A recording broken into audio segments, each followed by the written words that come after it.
In today's video, I'm going to teach you how to undo in Miro. If you've ever moved an object by accident, typed the wrong thing, or made a change you didn't mean to, the undo feature is your safety net. It lets you quickly step back to a previous state so you can keep working without losing momentum.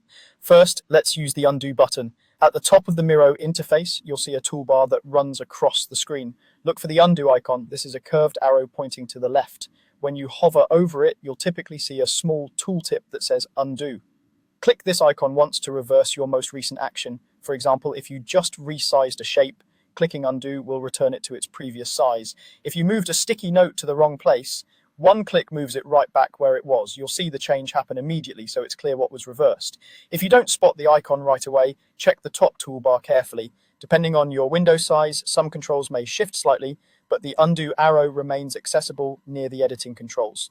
This button is great when your hand is already on the mouse and you want a visual, reliable way to revert a change. Now let's talk about the keyboard shortcut, which is the fastest option when you're actively creating or editing. On Windows, press Ctrl and Z together.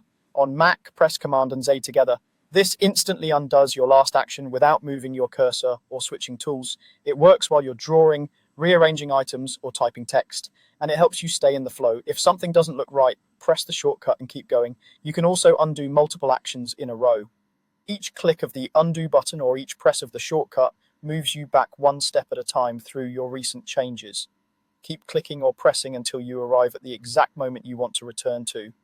Watch the board as you go. Miro provides immediate feedback, so you'll know when you've hit the point you need.